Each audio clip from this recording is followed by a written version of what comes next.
Hey, you guys. So it's David from Project Awakening, Valley and Beyond, and I'm here this morning with Simon. Simon, welcome. Thank you. Thanks for seeing us today. Yeah, thanks for having me. It's interesting. I've changed my context a bit around, people that I get the opportunity to interview, and I've just kind of changed it to an attitude of gratitude, that people will take the time and to kind of expose themselves. Mm-hmm. Yeah, it's not easy for everyone. No, yeah. We did an interview with a lady yesterday, and I said, "How you doing?" Before we started, she said, "I'm, terrified. I've never been on in front of the camera before, live. Mm-hmm. Yeah. So thank you for doing this. Thank you for having me. You're very comfortable in front of the camera. Mostly, yeah, but I still have doubts like other people and worries. Yeah, everybody has all that stuff. I don't see your doubts. No, because I kind of know that it's just a thought. You can change thoughts by changing perceptions. So, you can. Yeah. So you mean, when you say you mean I? Well, I think I say you. When I talk, I kind of think everybody. But, do you? Yeah. Yeah. Yeah. I think it's possible. I think some are very deeply ingrained. And the only reason I know that is because I had so many, and I wanted to get through. So I didn't have to. It was just an unpleasant place to be. So, can I ask you a question? Sure. I guess that's part of what we do. It's just no questions. So, I hear that basically our personalities are who we are is kind of locked in by the time we're 6 or 7 years old.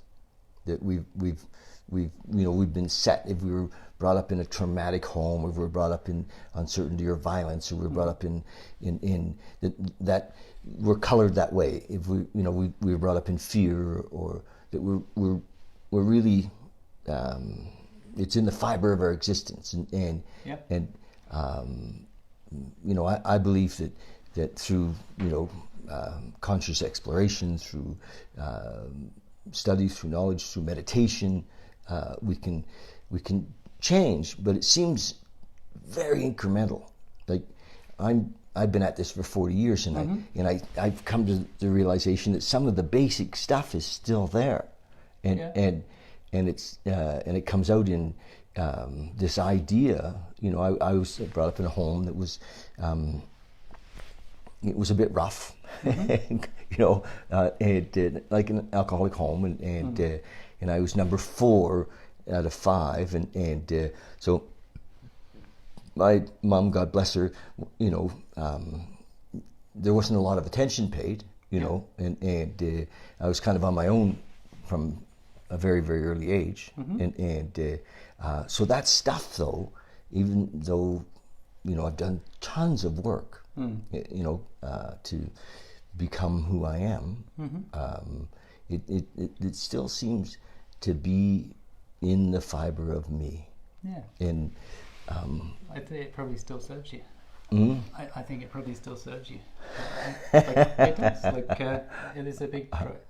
Like some of these things that I'm going to speak from me personally, because I'm not going to paint everyone with my brush, but I don't know if I necessarily want to always get rid of. I don't think you can get rid of parts of you. I think we have. Well, we were talking just before camera, but everyone has the capacity to be a sinner or a saint at any point in their life. Whether they could go from a saint to a sinner and vice versa. I think literally in seconds, really, through different ways of thinking. So I don't think we can really get rid of parts of us. I'm not talking about that so much as I am context. Let's imagine that by the time a person, maybe this person, was 6 or 7, he had developed the personal context that life was a dangerous place. Sure. And that in not for me but against me. Sure. And so that was basically a contextual thing. How do we shift that? Well, to life is actually a gift and for me. I mean, I've mantraed that a million times. Yeah. And I teach people that hey, life is for you. This is a gift. Yeah. But there's I think that's a big thing. Like I think it kind of goes what we think, then we say words, and we have actions, right? Like that's how we do stuff. thought, action. Yeah, but character. we can say words without sincerity as well. Like I can say all sorts of stuff, and I can make it look like it's true, but it doesn't necessarily mean that I'm completely sincere with it, right? Like I think sincerity is because when you are sincere with something, you deeply feel it, and I think when you deeply feel something, then you can shift. And I don't know if I'm going on a tangent here, but like when I was about 3 years ago, after I had a fall, which you already know, I guess. I had a fall, hit my head, broke my back, and I became in a bit of a mess. And I went from someone who was used to snowboard for a living to someone who couldn't leave the house, and it was all irrational. Like there was no reason for it. I would have panic attacks just the thought of walking out of the house and meeting someone. And but I knew that prior to that I wasn't like that.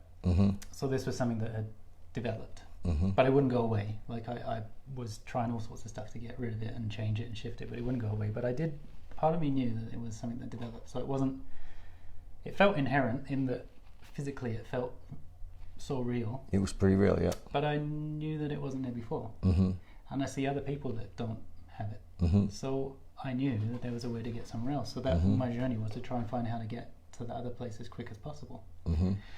So even silly things, it's not silly actually, it's amazing things. But so I would start, and speed was really big for me. Like I wanted to do it tomorrow. Like nothing was quick enough. So I would read a couple of spiritual. I read Eckhart Tolle's Power Now and stuff like this. Yeah. And I read that, and I thought I want to get there quickly because he seemed like he did it overnight, but he didn't. It was years and years of torment before he. But he had a moment where it just clicked. So I thought that's what I'm going to do. So I would start focusing. And then I wanted to know, really, ultimately, what did I want? I think most people want kind of to feel loved, successful, safe, included, whatever their joys are. But most of them are similar things, but we use different routes to try and get there. Some of us do careers, some of us do drugs and alcohol, whatever it is. Some of us, work in a library, some of us are gardeners. It doesn't matter. Really. So I missed that. So people do drugs and alcohol and careers to avoid or to No, I think to get to where they want to feel. Okay, all right. I think they're... they think that's the route. Well, maybe some people. And this is we're just spitballing, I guess, really. Yes. But a lot of people, I feel they want joy, happiness, and whatever it may be. And usually it's those sort of things. They want to feel at peace. They want to feel happy and joyful. And we use a lot of different ways to get to that place. And a lot of the time we're sort of saying, oh, well, I'll do this, and this. And then when I'm 60, I'm going to feel joy and happiness. Yes. Unfortunately, what happens is we usually get to that age and then we realize, a lot of us realize that maybe we don't feel any different. Yes. And we just slugged ourselves out, and maybe in a career we didn't like for a long time, doing something we didn't enjoy just to get to this place. And that I honestly see that's why a lot of people, when they retire, it can be it's a tough thing for them, because they've gone expecting this golden carrot that's going to be there, and maybe when they get there it's not there. But when you think of that, like joy and love for life and all these sorts of things, that really is a feeling, right? So, and I can guarantee at some point in all of our lives, even if you've had a tough life, there's probably some point where you felt joy for something. Of course, whether it was a candy bar, whatever it might be. Well, and I had a lot of trouble getting to Haagen-Dazs ice cream. Well, there you go. But so use it. So so all it is. I can only do so much Haagen-Dazs ice cream. So that I would pick those feelings, and I was having trouble even to feel appreciation for anything. But I kept reading, this is what you need to do to feel good about life. So gratitude. Yeah, gratitude and appreciation. Yeah. So I just started. Well, what does it feel like? So I would go there and what does it feel physically for me? What does it feel like in my stomach, in my cells? And I instead of trying to pick the thoughts and do the things to get to that place, because I couldn't move much either because my back was in such bad shape. I was stuck in one space, and my brain was so messed up, like it was spinning so fast that I didn't have any control over it. So all I had was feeling, really. So I thought, well, I'm thinking of doing stuff to get to a place of feeling love. Why don't I just go straight there? So I started to find things that felt like love, like pets, things that were really easy, that didn't take any effort, and I had no contradictory thoughts about it. And usually it was pets and family, things like that. My daughter, mum and dad, moments in life that kind of were easy for me to kind of connect with. And I would just sit there for like 30, 40 minutes, 2 hours. I would just sit there and try to hold that feeling. And literally, when I connected to it, I would go from extreme panic attacks to, and I could feel when it kind of, I really connected and felt it. Mm-hmm. It was almost like a clunk in my body, and all my symptoms disappeared. Panic attacks disappeared. Wow. All of my, I was like sweating all the time, that disappeared. My vision would get better immediately. So then I was like, okay, well, I didn't do anything to get to this place of love. I just felt it. I kind of thought about it to get the time, then I remembered it, and wherever it felt like, I just held it and held it and held it until I became it, and it kind of grew. So then I thought, well, and what happened actually, which was kind of at the time, I lost all interest in everything in life, to be honest. I thought, well, I don't have to do anything anymore. I would just sit for 14 hours a day, and I remember saying to Catherine, I said, I don't think I ever want to work again, because I didn't have to work or do anything to get to this space that I wanted to be in. And I would keep falling out of this space. I didn't just get there and I sat there. Yeah. I would, if I stopped meditating and stuff, then 2 hours later I'd be in panic attacks again. So I was constantly meditating. But I did get this belief that by my choice of where I wanted to go to, even though I was in pretty bad state, I could feel joy and happiness and peace more than I'd ever really felt in my life, to be honest, through not doing anything other than just feeling that sensation. So I spent more and more time just feeling that sensation, and then what happened, I kind of built a bit of confidence about that, you know, it doesn't matter what happens out there, I can always run back home and I can always reconnect with this feeling and kind of reset and go again. And for me that was a huge step in confidence, because I got myself back again. Like I had, control is the wrong word, but I had the ability to get somewhere that I really wanted to get to. And it was consistent, like I can consistently get to that place. And that bit of confidence was such a huge stepping stone for me. Yeah. Like it was, and literally, I believe everyone can do it. I believe if you can feel an emotion, I believe you can pick. Are you going to write about this? I'm writing a book. Yeah. Are you? There's about 40 pages on that computer at the minute. And on the Mac? Are you the Mac guy? I am. Yeah. And your wife's a PC? Oh no, that's a Mac as well actually. But, is it? Yeah, she uses because she's a professional photographer, she uses a calibrated monitor. Oh, I see. I thought, well, that's interesting. Yeah. So, a Mac and a PC. Yeah, I know. Makes the marriage work. Good name. Well, that's great that you're writing a book, because I think that your personal experience around, you know, that depth of despair. Yeah. But fundamentally, though, you had an amazing life before. I have, but you know, I can look at it in a lot of ways. Like I've always felt a lot. So that when I look at sides of my life, I had so much pain and stuff I didn't maybe tell everybody. Okay. But I was also very good at connecting with joy, which for me I usually did through sports. That's why I did so much sport. So when I hurt my back, that was taken away, and that's why I actually had to deal with I actually had to deal with stuff. Really. Yes. Yeah. So I can look at my life and think, oh yeah, it was incredible actually. Like even this break and the fall and stuff was, I think, actually one of the best things that ever happened in my life, until something even better happens. But so again, it's perception. Right?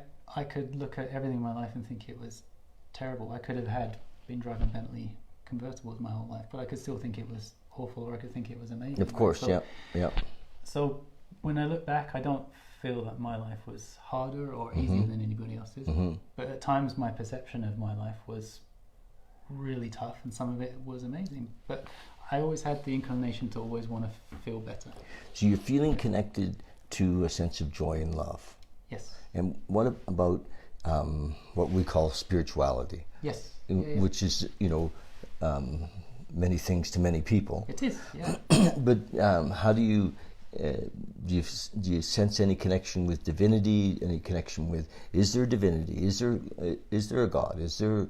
I think so. Yeah. Yes. Yeah. I don't disagree. I'm just wondering. Yeah. I do. Yeah. So I went I wasn't very spiritual. I had not really a lot of spiritual sort of backing. We didn't go to church and stuff as I was younger. We weren't anti-church. We just weren't in church or anything like that. Yeah.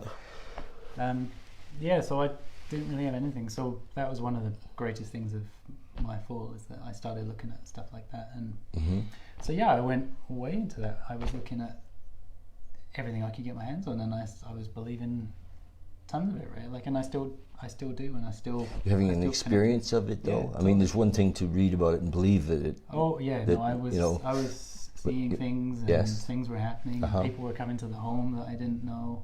What we were talking about, Sheep Creek, Mm-hmm.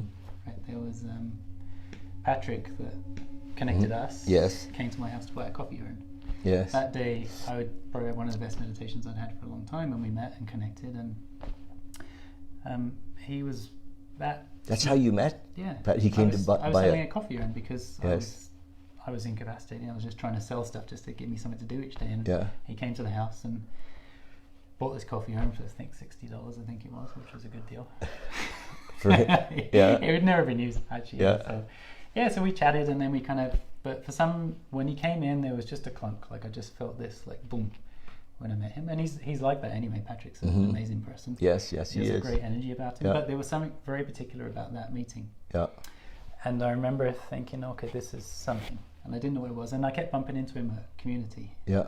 Like a few weekends in a row, I'd be leaving the psychologist or wherever I was going for the brain trauma treatments. And then so I wasn't really in a good space when I would meet him, but I would bump into him. And yeah, so I thought there's something here. And then I went to visit one once. And then this summer, I just felt more confident in myself in what I was doing. So I said, oh, can I help at Sheep Creek? So I did, and I ended up walking some guided meditations with a few people, and it was a wonderful experience. I loved it. Mm-hmm.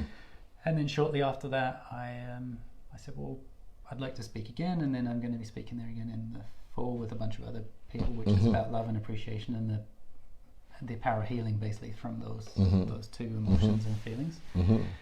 And that stepping stone was another. So that's, I don't know how many people will be there, but it'll be more people that I get to speak to, and then that kind of little bit of confidence got me somewhere else. So really, I see that coffee urn is the reason I'm here, and it all happens. I just see the light for a reason. And there was one other really. There's been tons actually. I see synchronicity in everything in life now. But, it's all connected. I agree. But I remember one time when I was really, really, really in a bad space, and I when I was really bad, I wouldn't take any antidepressants or anything. So I was kind of winging it, but I was constantly in a state of panic, and nighttime was always the worst because when I would go to sleep or try to go to sleep, I'd have massive panic attacks. So I remember one night the demons would come. Well, whatever it was, just a lot of fear, right? Yeah. And it was the fear of going to sleep and then losing control and whatever it was. It was at the time it was horrendous. It did feel horrendous. Mm-hmm. Now I think it was a gift. But one night in particular, I remember I was just buckled. I didn't have sleeping pills at the time either, so I would maybe sleep a couple of hours for 3 days or so. Usually. Yeah. I remember sitting there buckled over, and I was just saying, I was like, please, please, please, just something help me, with a bunch of tears and all the rest of it. I'd never felt so much desperation actually before, and so much need for something. And then all of a sudden I just felt it was like a big, huge shaft of like energy that kind of just flew through me, and everything within me disappeared. All of my fears, all of anxiety, all just kind of disappeared. And then I just got the feeling, there's something else. This is proof to me that there's something more. You sense the presence of. Yeah, totally. Whatever it was, I didn't get visions or words or anything. It was just, I was in panic and it just disappeared like that. It was just gone, and it literally felt like something washed through me. Mm-hmm. To me, it just felt, that was just another little stepping stone of, okay, there definitely is something there. And then it gave me, well, it released a lot of fear, to be honest, because you feel very lonely when you're in that state, especially when you have poor health and stuff. You kind of give up on your body, you give up on your mind, and you give up on everything. So you kind of disappear and become nothing, but not in a very nice way. You feel very disconnected, and so that just gave me that, okay, well, I'm not on my own. So then I thought, well, there's a reason for this. Nice. So then I started searching for reasons. So how is this helping me? How is this serving me? How can it serve other people? And that's when I thought, well, I probably should write about this. The more I learn, I write stuff. So I'd write stuff, and then I think this was the answer. And then 3 weeks later, I feel that maybe this isn't the answer, and that maybe part of it is. Yeah. And so I've done that. I've not stopped doing that for 4 years. So I see when we came in, you were writing. Yeah, for sure. Was that something that? That was, so that was, just notes, just thoughts. I get lots of thoughts that will come to me about just different things, and I'll write them down, and sometimes I elaborate on them, put them in a book. And funny enough, he was saying before we spoke that he said, oh, you have so much conviction and stuff, and part of you wanted to challenge it, basically, because you've been going a long time, and I have very strong beliefs, but I also know that stuff changes. Like I genuinely know certain things that I've done and how they have helped me.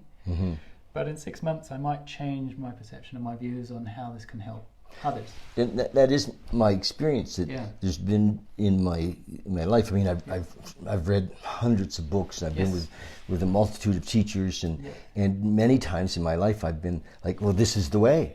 Yeah, totally. Yeah. And I think lots of people have. and then you go and teach everybody. well, no. Let me finish. Yeah. Just. And then I've discovered that maybe that wasn't the way. Yeah. And it just seemed like the way in the moment. Yeah. And so what's come for me is that there is no way. There is just now. Yep. The way is denotes a journey, or denotes a time even. For sure. And so if there's just now, then I can't be certain about a way. And that's what's happened for me. Is it's like, oh, there is no way. This is the way. The way is now. There is no particular path because there's nowhere to go. And so when I hear you speak with such certainty, I think, wow. In a way, I'm envious that you have that certainty, because I don't feel that certainty anymore. I feel more of a not knowing than a knowing. But then a no way is also a way. Well, you know what I mean? Like, well, of course it is. I mean, that's a yes. And, okay. I just think there's no. I don't think there's a right or wrong. There isn't. And I think wherever people are at, everything that all of the times I thought this is the way, were important to get to where I feel for sure where I am now, which is I can't even describe really. But so I don't think any of it was a mistake. Yes. Although sometimes I find myself judging myself. Because in some ways I imagine that say consciousness, growth in consciousness, or personal development, or personal awareness was somehow better than not. Do you know what I mean? There was some judgment in it. Yeah, totally. And now it feels more like there's, in a way, it doesn't really matter. It's beautiful. I think that my mission is to lift the vibration of the planet. Through meditation, through consciousness, through a lot of the things that I've been through, and the gifts that I've been given, to give back. And yet, in one way, it's not that important. Do you know what I mean? It's not like, if I make it too important, then it means it's like it's in some way better than this moment. It's about time. Yep. And if there truly is no time, if this is everything it is, was, or ever will be, is now, which is, they say that Christ spoke those words, and many teachers, of course, have said those things, that this is it. There is no other. This is it. So I find myself more uncertain in a way. Not of my path, because it's not of. I believe it's all unfolding, but just less certain. But you can't. It's hard to describe. but you wouldn't know what certain is without feeling uncertainty, right? If you felt certainty all the time, you wouldn't know certainty. You couldn't know it, because without uncertainty, you can't know certainty. So it's like if you eat a chocolate cake, it's amazing. But if you always eat chocolate cake, it's not amazing anymore, right? So that I honestly say that as the gift of life. Like the fact that when you can see that the times when you don't feel something, that's the only reason that you can feel something. Mm-hmm. So I see a lot of people, I mean, that they don't feel, a lot of people don't feel worthiness or love for themselves. Mm-hmm. But when you do, it feels amazing. But you only know that because you know what it feels like not to. Mm-hmm. So when you look at that, you can start looking at uncertainty as quite an amazing thing. Yes, how much incredible stuff comes out of uncertainty. Yes, like there's so much creation in uncertainty. Yes, like, yeah, for sure. I don't judge uncertainty. Yeah. You know, well, that's not true. Sometimes I do. Yeah, that's good as well. Like we don't shift without judgment, right? Yeah. Like without thoughts on something, you wouldn't move. Yeah. It goes back to when I said when I was meditating all day long and I was just in this state of peace, and it was wonderful for a long time until it wasn't anymore. Until I wanted more again. And that was very much sort of ego based. You know, I feel better now, I want to go do this. But there's a lot of pleasure in that as well. And it's just happened that I've chosen something now that will help other people, which that feeds another part of me as well. We're on similar paths, if you will. I think pretty much everyone is really. Yeah. But I mean, in the idea that of wanting to make a difference or wanting to help people to wake up. Yeah.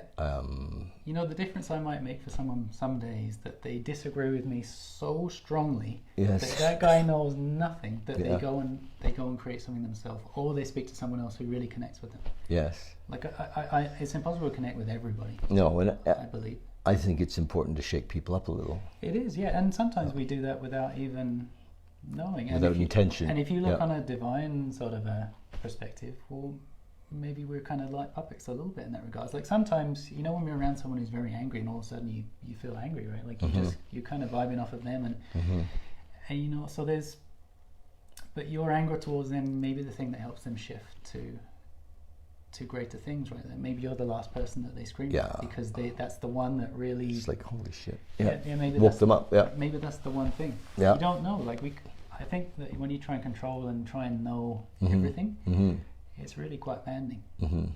But I do know that I know simple things are you can do physical things and mental things to make yourself feel better, and I know that I like feeling better, and I prefer feeling better than I do feeling worse. But I accept that sometimes I feel really horrendous. But sometimes an amazing thing comes out when I'm feeling horrendous, and sometimes it comes out when I feel amazing. And when I was able to get more of that, then the times when I feel awful, and I still get days where you get lots of emotion and stuff, I don't resent it in the same way. Like it's okay, this is... Do you have a much higher acceptance? Yeah, let's let this go through. I can't not feel it. And actually, funnily enough, sometimes now if I feel... Anger I never really felt a lot of anger growing up, but there was a lot, I think, in me. So so when I would be around people who were angry, I'd have a lot of judgment against them. So that was one thing. I would go and hit a boxing bag. I'd just try and let all that out.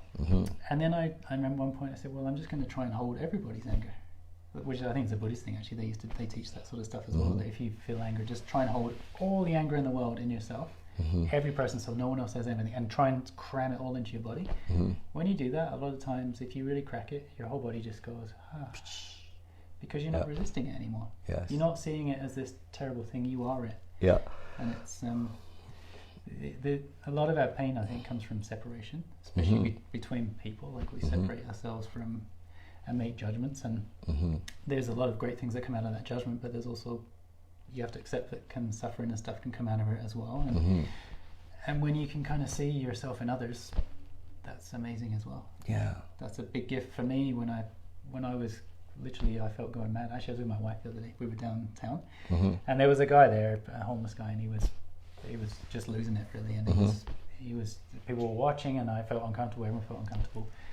And I remember saying to Catherine, and she was like, "Oh yeah, it's kind of, we probably should move away." And then part of me was thinking, well, you know, I wasn't too dissimilar to that guy, only that what he's saying is coming out of his mouth, mine was all just spinning in my head. And I think a lot of people are like that. There's a lot of thoughts and conversations going in our heads all the time about ourselves, and then a lot of them are judging someone else who's speaking out, and so the fine line between neurosis and psychosis. Well, I think you have the capacity for every state of being where you like, it doesn't mean you'll ever go there during your life, or that you want to go there. It's just that the capacity for it is there. But of course, yeah. Definitely, when I saw this man, I felt pain, internal pain, because I felt something similar.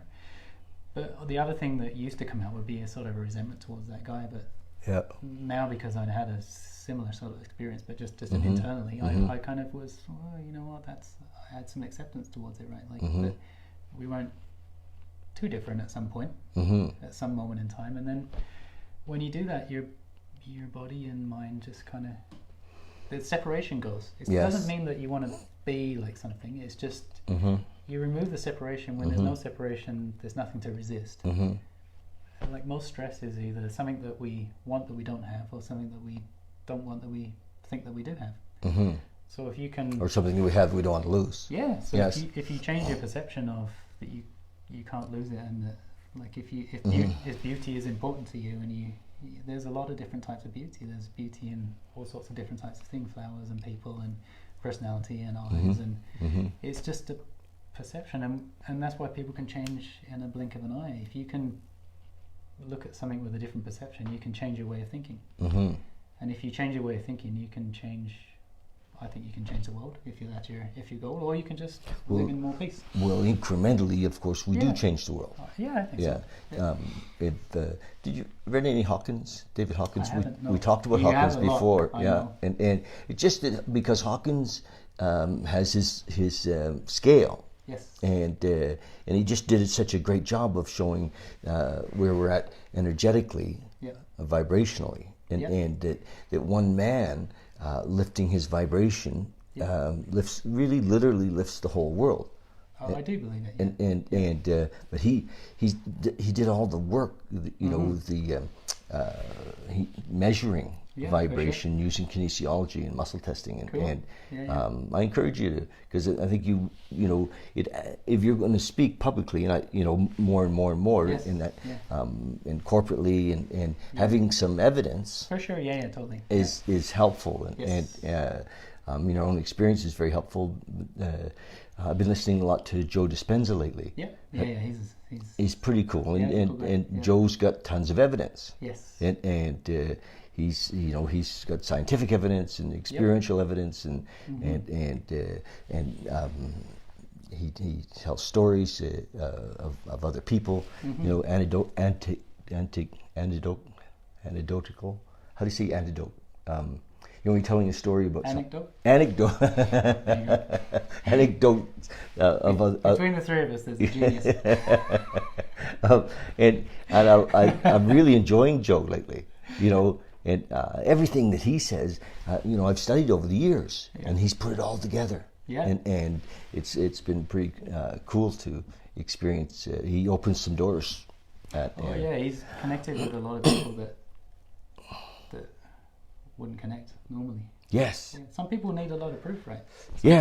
Some people don't. Some people like just the thought of it. Yes. The airy fairy kind of, I just believe it kind of a thing. Other people really need hard facts, and there's neither way is better than the other. It's just whichever helps you to shift, I think. So. Yeah.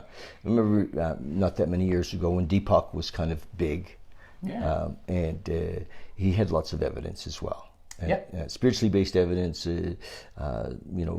his religious based evidence, but also scientific based evidence of that we can make a difference, huge difference on the planet, lift the vibration. 100%. Yeah. And create. Yeah. Well, I used a heart math.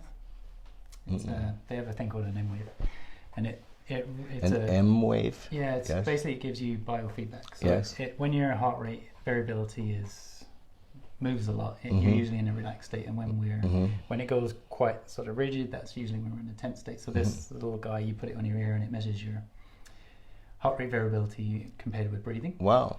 And one thing I would do, and I would sit there for hours, is I could see what type of thoughts would make this little light go red, which means make me tense. And it was a lot of it was judgment space and not feeling good enough and stuff like that. So I could literally sit there and I would practice. Okay, what happens when I feel just love?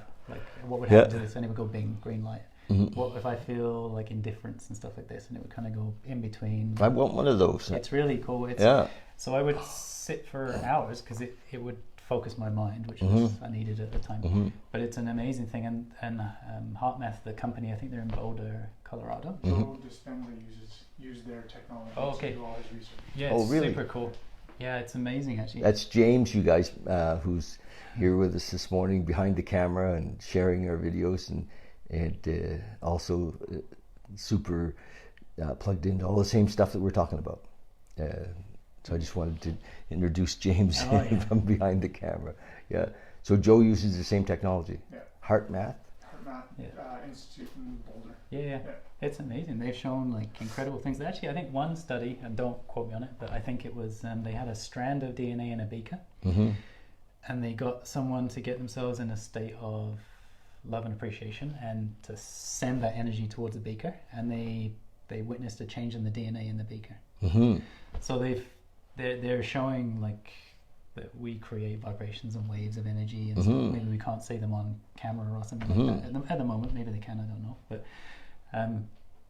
that you can shift people around you and different things, and your DNA, like what we think comes out of us, like it comes out of us physically. So like if what we're thinking is it manifests what we're thinking, basically. So if that's unpleasantness and lack of self-worth, that's probably not going to feel very nice in your cells, and it might create disease and stuff like that.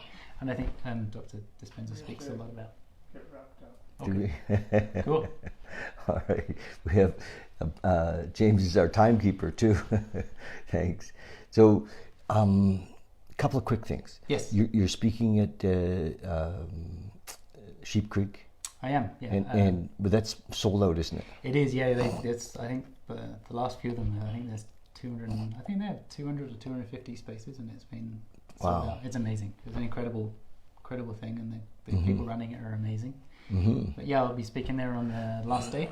It's like a closing circle, and then for half an hour or so, I'll speak about love and appreciation and gratitude, and how it can help healing. And then I'm going to do kind of some hands-on with the whole group to kind of get in those states. So your vision, do you want to speak corporately? Do you want to talk, where do you want to talk?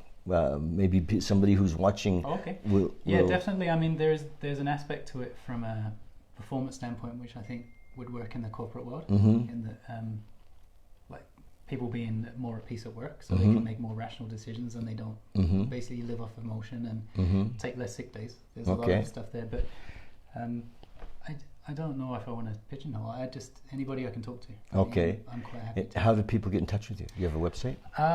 SoGrateful.ca. SoGrateful.ca. Yeah. And Facebook page too? I don't do Facebook. No, I'm out of that loop. All right. So SoGrateful.ca. And there's an Instagram account on there as well. Okay. We follow you there, so we'll tag all those. For sure. Yeah. And then I'll be running some courses and stuff, like weekend courses. And nice. I want to just dump everything that I know into people, so that they can hopefully get themselves back again. Nice. That they can get their self back again, and the confidence that comes with that. Well, thanks for all you're doing. Yeah, thank you for much. Taking your time to recover. Yeah, totally. Took a while. Yeah. And then now to commit your life to sharing it with others. Yeah, it's a gift. I can't think of anything better. Yeah, I really can't. So thanks for doing that. Yeah. Thanks for seeing us today. Yeah, thanks, James. Yeah. James and David. So. Yeah. And you guys follow us on YouTube. I'd love it if you follow us on YouTube. We're building our YouTube following, and which is it's still under Valley and Beyond and Project Awakening. So find us there. And that's it. Love you guys, and love it if you share, comment, ask questions. And if you have questions, we'll pass them on to Simon, even though he's not on Facebook. And we'll get answers for you. Or if you want to connect with Simon, we'll help you get connected. Okay, love you lots. Cheers. Bye.